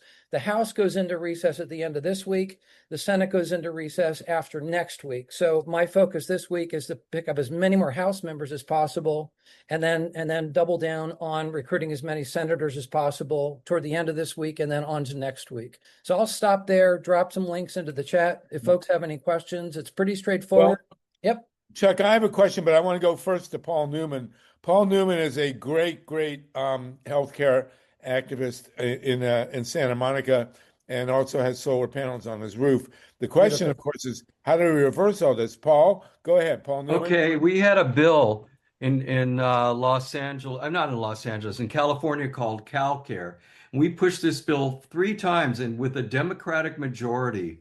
And Newsom we had this one woman named Buffy Wicks, who was a state representative representing Oakland, and she was with the Appropriations Committee. The bill was called AB 2200, and so it passed the first hurdle in the assembly, and then it went to the appropriations, and the bill was a structure bill. It wasn't a financial bill. There are things pending on it, and that the things that were pending on the bill were, if there's a federal section 1330, I think it's called, which took all the Medicare and Medicaid and Medi-Cal and not Medi-Cal, but Medicaid and all the health, the Obamacare, things like that. All the money would go to a trust fund in California, and the other part would be a progressive tax. And anyway, the bill went to the appropriations. We had to get this 1330 waiver passed by the federal government. So it really wasn't a financial bill and didn't need to be appropriated. But Newsom went over to Buffy Wicks and said to her, "Don't pass this bill." And so we were unable to get single payer health care as a result.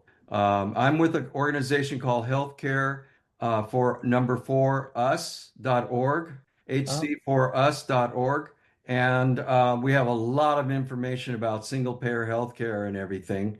If you're interested, I'll put it in the chat. But the bottom line is, the Democrats in a super majority couldn't pass this bill. Wow. Well, that's, Paul is, not only is Paul a great activist, but he makes terrific salad dressing.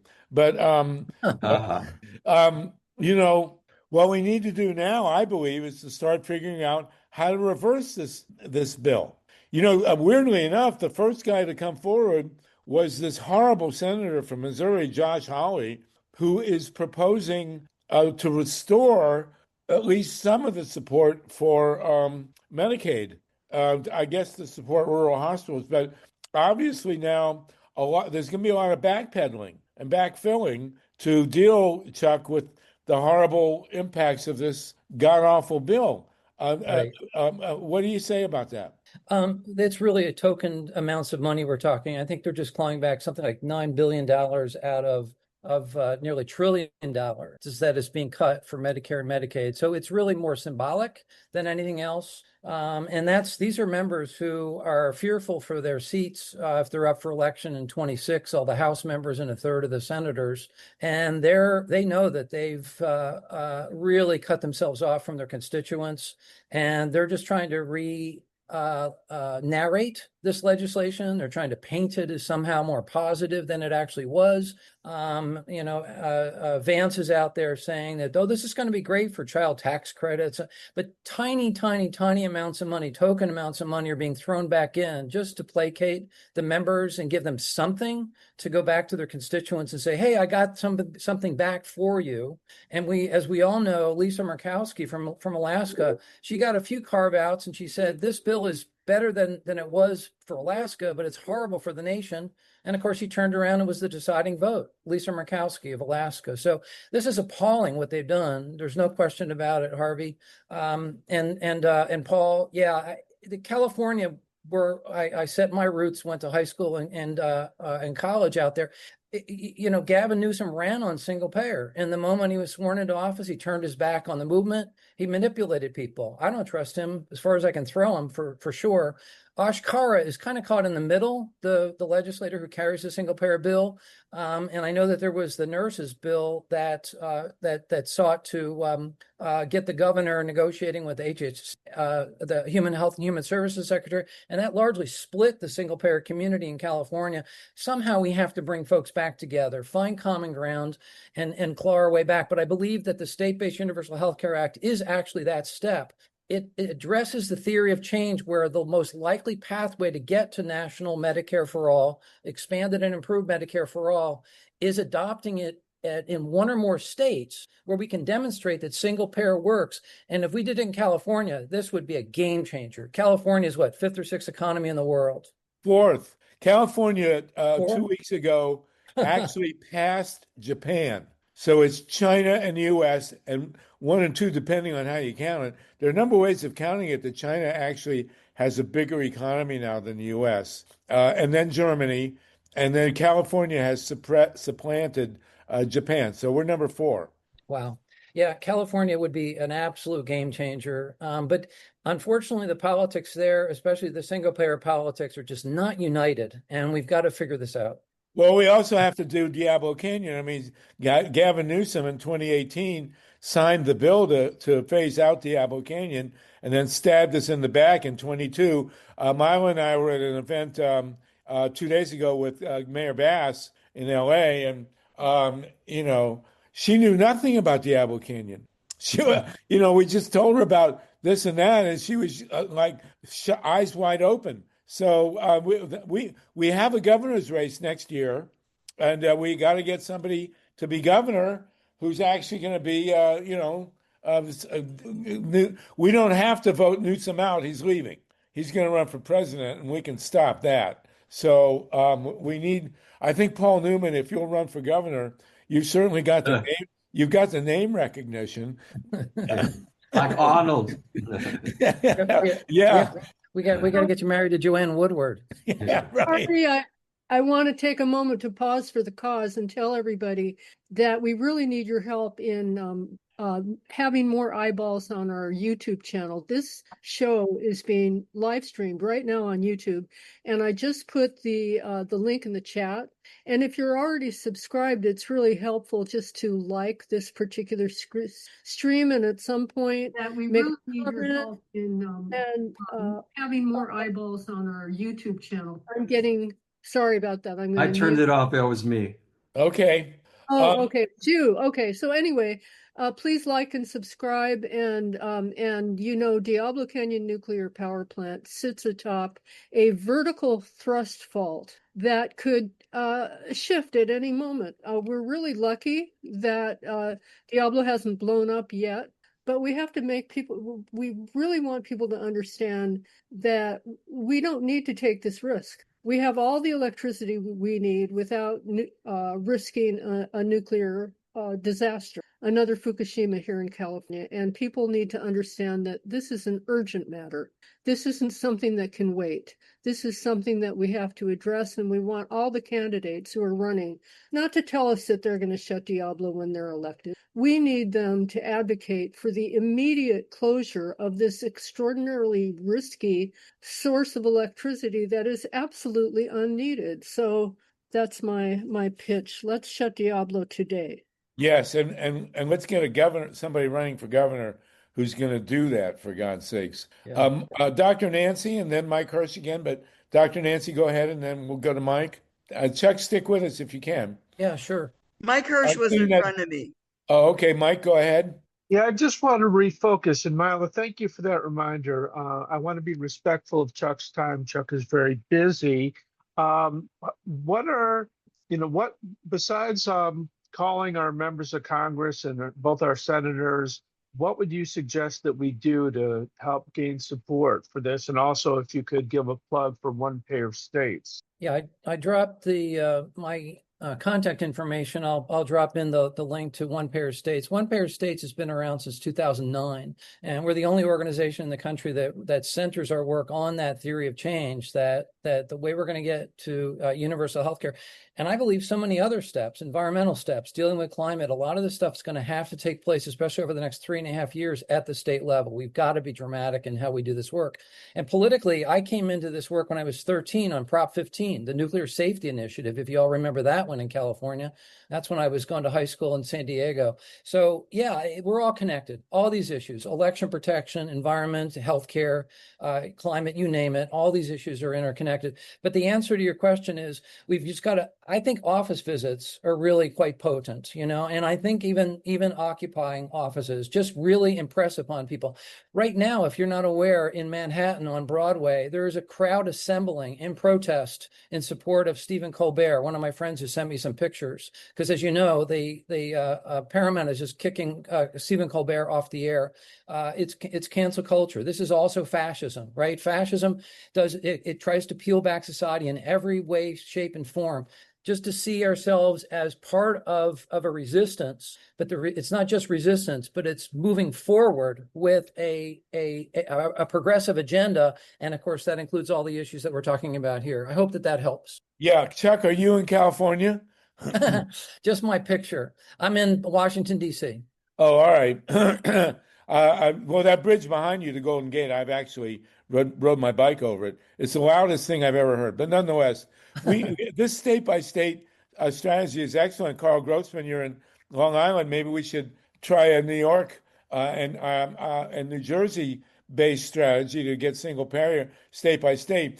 Prohibition was actually never adopted by the state of New York. They never got it through there. And when prohibition was repealed, New York led the way. So that's a good precedent. As with the legalization of pot, went state by state, right, as well. It's still not legal federally.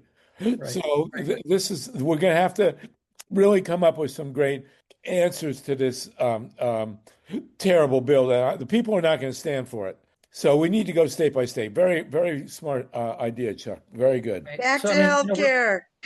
Oh, wait, well, let's check and then go ahead, Nancy. I'm just going to say, as a fellow historian, we know the progressive era started in Milwaukee, then it went to Wisconsin, then it went national under TR. The New Deal was experimented with in Albany, right? All the major ideas of the New Deal, they emanated from New York, and so many of the ideas out of the Great Society, same thing, civil rights legislation. So yeah, this is really the pathways on so many reforms in this country. It's really an important history lesson for all of us. Harvey, appreciate you. You're right. Thank you. Okay, Dr. Nancy, please. Yes, thank you, Chuck, for being here. I'm actually chairman of the Los Angeles chapter of Physicians for a National Health Program. And I will tell you that at least the chapters in California of Physicians for a National Health Program have taken the position of not taking sides in terms of state by state. And your argument's completely correct. No, there's no disagreement with what you say. But there are some people in the larger movement who say we need national laws instead. But the California chapters have strongly taken the position of not causing a rift, not causing these two factions to be in competition with each other. The saga that Paul Newman discussed really caused a lot of havoc in the movement for single payer. And I just want to urge everyone to say single payer is our goal.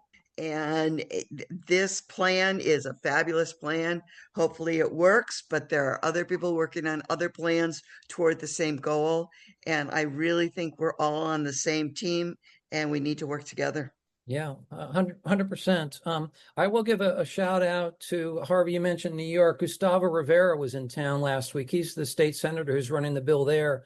And he says the main obstacle right now in New York is a handful of municipal unions. And he says he's making progress. He's making headway. New York, actually, if they elect a single payer governor next year, they could be the first to go. That's a significant state, a big state as well. So keep an eye on what's going on around the country. Track us at one pair states. But yeah, Nancy, you're 100%. We've got to just keep our powder dry. If we disagree with people, just do so respectfully. Don't attack each other. We're constantly attacked by groups called, well, I won't even name names because it's not even constructive.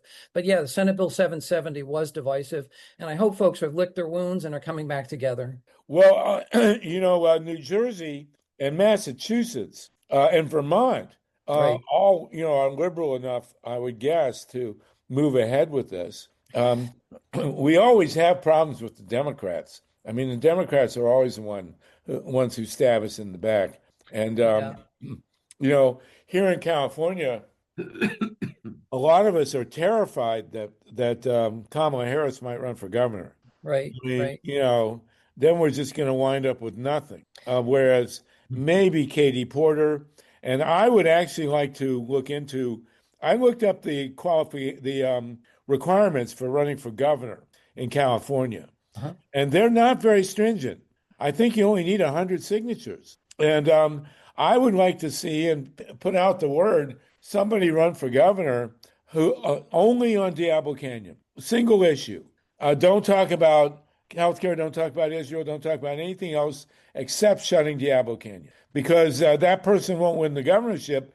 But when the debates come around, they can talk specifically about solarizing California and shutting those two reactors. And there was actually a brilliant letter that was put out by the Mothers for Peace. And I've been trying to get Linda Seeley, but next week, they basically saying that the bill that allows Diablo Canyon to continue to operate does 846, Shonda, if there ever was one, says that you have to be able to guarantee the safety of the nuclear plant. And Trump has, bad as the Nuclear Regulatory Commission was, he's actually made it worse.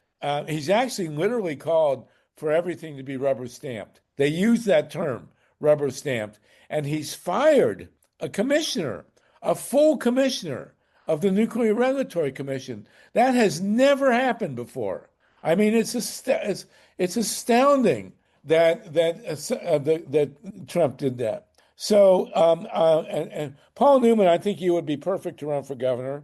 You can run with someone named Joanne Woodward, and I mean, you're a good-looking guy, I mean, you get a great following. We'll just call you HUD. Hey, But anyway, Sluggo, what if you ran with somebody named Robert Redford? yeah, that's a great idea, or Barbara Streisand, she actually lives in Malibu, so maybe she'd run with you. But of this strategy of going state by state, I think that's a brilliant idea, Chuck, and we really need to pursue that. We now have to put our minds to dismantling this bill that Trump got through. I mean, he got through by one vote, and 4 votes in the House and 1 vote in the Senate. Lisa Murkowski gets up and whines and moans and then votes with him. I mean, come on, So, and the 26th election, as I say, next week we're going to vote to the 26th election. That's really critical. Mimi Gurman is on with us. Mimi, if you want to speak, raise your hand. Heidi Verthalis, did you want to add something? Is your name still up? Your hand still up? We still have 83 people with us. Yes, go ahead. It is. It is. I just was going to Heidi, you're breaking up. California. No, it's Heidi? Heidi. Heidi, you're breaking up. I Breaking up is I hard was to beat, Heidi. suggesting that you run for governor. Okay, All we right, got I'll it. type it. We You know, got I it. think there's an age limit. I'm over 100 years old. I don't think you're allowed to do it when you're that old. But I want somebody young who can actually run, as opposed to me. I can barely walk. And Sluggo, I think Chuck wanted to get in there for a second. So Chuck, go ahead, please, Chuck. Oh, no, that's okay. That's okay. Keep it going. I'm just happy to listen to people's commentary here. I think there is a great opportunity in California, and I like your idea, Harvey, of having issue-centered candidates like that to educate around various issues, especially concerning Diablo. I think that's really important. Well, I think I look at it. I think you only need $100 and 100 signatures and not that much money. And I wanted to nominate, because she's not on the call. I wanted to nominate Kaylee Underhill, who I believe is under 30, and who really, really knows these issues. But we should look at that state by state. You know, this idea of running a candidate with a left agenda or a humanist agenda, and then we always get bogged down on various issues that people get really angry about, specifically, of course, Israel, but other ones come up. But whereas if we ran single issue candidates who, understanding we're not going to win the governorship, but we get participation in the debates. And of course, number one in our mind here in LA is Diablo Canyon. But we could also, Nancy, you could run on single payer, and you just, come to the debates and say, well, I'm here to talk about single payer, and that's it. And maybe that's a strategy that would work. But I will say, yeah. I don't know how to raise my hand on my phone because I'm using my go phone, ahead, so I'm Mimi. sorry. Yeah. Mimi Gurman. So you could do a thing if somebody were running on a single issue for Diablo, be like, healthcare doesn't matter if Diablo Canyon blows. Well, we certainly have no insurance, but that's for sure. But I have to say, we were with Mayor Bass, and I like Mayor Bass. She's very nice. She gave a very good presentation. But I could see Mimi, MYLA was there. When I started talking about Diablo Canyon, it was as if she'd never heard of Diablo Canyon. She knew nothing. And this is the mayor of the biggest city in California. It's crazy. But I don't think it's uncommon. I think you have people all over the country that don't know anything about their local nuclear plant. Well, Sluggo, I think that means that we're talking too much to each other and not reaching out. So that's on us. I think we need to, instead of, kind of chanting the verses to each other like we do, I think it's time for us to look outward and proselytize this for a no nukes future. It's shocking to me that the mayor of Los Angeles would not know that there's a precarious, dangerous nuclear plant just upwind from where she is. But that's on us. That's our movement needs to do much better at reaching out. I agree with you. I agree with you to a certain extent, Mike, but having been with this issue for 50 years, we also get, especially with nuclear, but there are a few other issues where when you mention them, you get eye rolls. And people assume when you mention nuclear power, a lot of people just assume that they're not smart enough or don't know enough to deal with the issue. We have run against that. But you're right, we do need to reach out more. And well, just ask them if they knew that they were insuring nuclear power plants if they melt down. Yeah, right. That we the people are on the hook for that. And then also mention the provision in their homeowners policy that says if a nuclear plant blows and their house is worthless, then the insurance company walks away from it. Right. Well, I will say though, she was very interested, and this is goes everywhere. Very interested in the idea of solarizing Dodger Stadium, and all the sports stadiums around the country have huge parking lots, and every one of them could have, even in the northern climes, could have solar canopies. And this is a known technology, and this is not like pie in the sky stuff. And it's very economical. I mean, there is a payback.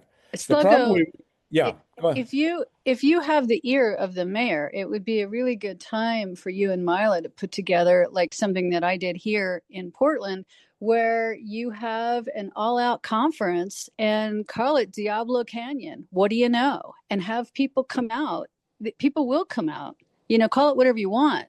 But then you'll have what Mike is saying.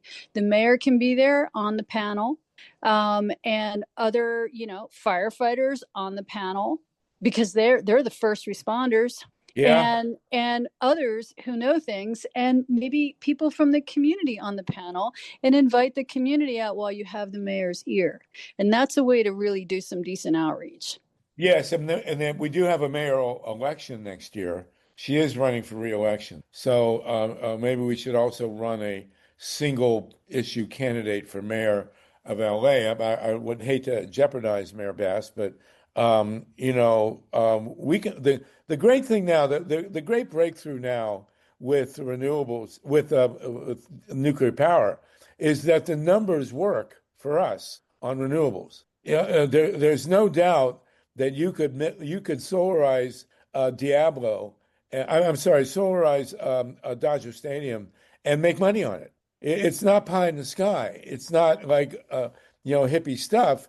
This is profitable if you can get the utility to cooperate. That's the problem we have at Dodger Stadium, is that the local utility is Edison, and Edison is in it for the money. The DWP, the Department of Water and Power, which is municipal owned, that would be a different story. But I see you're still on the line here. We can do a great minds thing in LA just on solarizing all the park. We have enough parking lots in LA between the Rose Bowl, the Coliseum, all the other sports stadiums, all the big box stores, all the shopping centers, many of which are going out of business. If we covered every parking lot and every big square roof on the warehouses in LA, we could power the city. We don't have to go into the rural areas and build solar farms. We could do some windmills, but there's not that much wind in Southern California. There is offshore, but this is and the other thing is covering the aqueduct and the reservoirs. If we covered the aqueduct, we would save a tremendous amount of water, and it's counterintuitive, but solar panels actually work better when they're cooled. So if you float solar arrays on the aqueduct, you cut down virtually all of the evaporation, and you don't have to get a right of way. You just run a cable down, and the panels work great. So the bottom line, what's new in this is that all this technology is economically extremely attractive, which wasn't the case 10 years ago, but it is now. And so we can, we should call a big conference, as Mimi suggests, here in LA, and make a big deal of this. Nancy, you have your hand up? Nancy in the Parco? Yeah, I totally agree. I think Harvey, I've learned so much from you and MYLA, and we're talking to the choir, and it's got to get out there. And I've got this other idea that Clifford Tasner, who's our chairman of our Southern California Americans for Democratic Action, he's produced these cartoons similar to Schoolhouse Rock, which was after my time, but they're very entertaining. And I am in the process of working with him and our California chairman of PNHP to update them for single payer health care. They're cartoons, they're enjoyable, they're totally convincing. If we could raise money, he could put together similarly entertaining, animated, with music, educational cartoons that would be part of any presentation and be very convincing. And I'm sure when we do finish these updating these ones we have on healthcare, that Chuck would be very interested in it. Yeah, Chuck, great to know. By the way, Chuck Panaccio, you should connect with ILENE Proctor. There's going to be an event in DC with LEV PARNAS and a couple other really important people. So Chuck and ILENE Proctor, please exchange contacts. Yeah, I've dropped it a couple times in the box here. Just a further thought. Harvey, about running single issue candidate, what you do is that candidate runs right up to the point where they can drop out just before the election and endorse the best candidate who stands the best chance of winning, right? So that's another way of doing it. So you educate the masses, you bring people in on this issue, and then just before the deadline for submitting whatever the candidacy, you swing around and you endorse Bass or whoever's running for governor, right? So that it's a calculated thing. So we call that electionis interruptus. There you go. Whatever works. And Carl Grossman, we have a guy, I guess, in New York, an attorney general, is he attorney general or lieutenant governor, who may run against Kathy Hochul, the incumbent Democrat, who is now totally pro-nuclear, completely outrageous. And we should look around in all our states to find such candidates. It's 3:53 California time. We're 7 minutes from the top of the hour. I think we'll adjourn at the top of the hour and then go toke up a little early. So anybody has anything else to say, please do. That was an incredible hour with Lev Parnas. I look forward to having him back in 2 weeks, and hopefully we can have, his son is a great election protection activist, so we can hopefully have him next week. Dave Saltman, you're in New York. Go ahead, Dave. Salty. Hi. Hey. I just wanted to, I said this about 6 months or a few months ago on the program, but it's not too late, Harvey Wasserman, sluggo, challenge Joe Rogan on the nuclear issue. If you want to make this high profile overnight, you can do it. You have to go and tell him, Joe, I've been training up since you brought that idiot, who's the filmmaker? Oliver Stone. Since you brought that Palooka Oliver Stone on last time, and I'm ready for you, baby. And I've got and tell him, call him out. All right. I like Oliver Stone. You can make Oliver Stone. I like Oliver Stone, but he's wrong about nuclear. And he's a good interviewer. He's really a real journalist, believe it or not. You know. All right. Go after him. Well, I'll tell him I've been using his stuff on my hair, and it's worked. So we should have a good debate. He'll have a great time. Honestly, he'll fall in love with you, and you'll go back many times as a guest. But Dave, you're in New York. What we should do is set up an event for Lev Parnas. Okay, I'll help you. We'll do that. We'll work with ILENE, but we should have him in Manhattan. Maybe we'll get with what's his name, the lawyer who's disbarred. Michael Cohen. No, not Michael Cohen. Our guy, Steve Donziger. Steve Donziger. Okay. But Michael Cohen would be also. I think Michael Cohen's in New York, so we should do an event in New York. I'll be back next month. Okay, I'll help you whatever you need. All right, let's do it. Absolutely. We could go to Kirschbaum's house. Salty, can you get him hooked up with Rogan? You got a contact for Rogan or ILENE? Maybe ILENE can work on that. ILENE, we should get. He can't resist the challenge. He's a wrestler. He can't walk away from this. Well, ILENE can probably get him to have Lev Parnas on. That would be good, and then maybe we can go from there. That would be terrific. Good idea. Yeah. Light the snake's head off. Get close. All right, four more minutes. Anybody want to jump in? Thanks, Dave. That's great. Carl Grossman, did you want to say something, Carl? No, it was a very strong interview. Boy, he's a powerful dude, Lev Parnas. Very, very nice guy. You know, and grew up with the mob. That's all. Everybody's so fascinated by the mob, right? I showed my kids, by the way, both Godfather movies, and I gotta say, I've seen them like 4 or 5 times. They are so grim. I forgot how depressing those movies are. The Godfather 1 and 2, they're great movies. There is not a single moment in either film, either Godfather film, where you laugh. I mean, most films, even dark films, there's usually one moment of comic relief. In neither Godfather film is there a single moment of comic relief. And the third one, which I can't bear to watch, is even darker. I mean, in that one, he kills his own daughter. So anyway, what can I tell you? All right, listen, you guys. Thank you, Steve, again, for great engineering. Mike, thank you. MYLA, ILENE Proctor, thank you for bringing us Lev Parnas. Next week, hopefully, Mimi will have a mayor's report. and a poem from you. And anybody else want to jump in the last minute here before we sign off? Still have 71 people with us. Yeah, real quick. It's Anthony Delgado is the guy in New York. He's the lieutenant governor, just to kind of keep an eye out for him. Anthony Delgado. Oh, and good.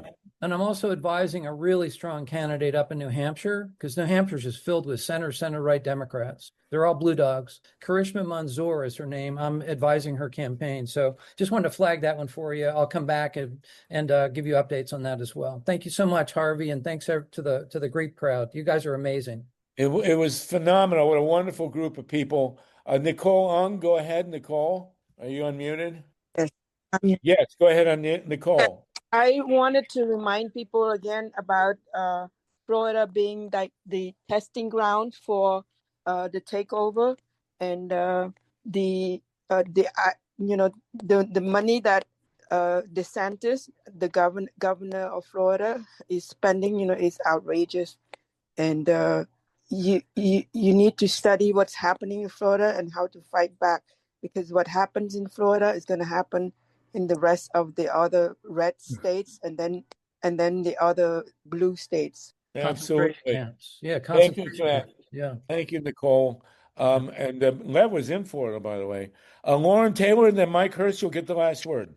I just want to state for the record that The Godfather 1 and 2 are like, part of the revealed truths, kind of like on par with like Bhagavad Gita and the Lotus Sutra. So I just want to state that for the record, okay? Behold, I am death, destroyer of the worlds. That's what Robert Oppenheimer said when he blew up at Trinity. All right, thank you, Lauren, for that. Mike, let's sign off. Thank you, everybody. What a great group of people. We will be back next week. We're going to talk about the 26th election and this scenario of running single-issue candidates. Go ahead, Mike. You have a quick announcement. PDA is going to be having our disabilities organizing team Zoom this Wednesday, 9 p.m. Eastern, 6 p.m. Pacific. There's important ongoing organizing. People in the disabled community are feeling a lot of pressure with the cuts that Trump is imposing, pulling out support that they've depended on. The link is in the chat. Please click on that link and register. We're going to be having that meeting on Wednesday. And remember, everybody, go to Lev Parnas's Substack and get his book and see those movies. What an amazing session. Thank you, everybody. No nukes. It's 4 o'clock here, 7 in the East. We will see you next week. And wow, no nukes, everybody.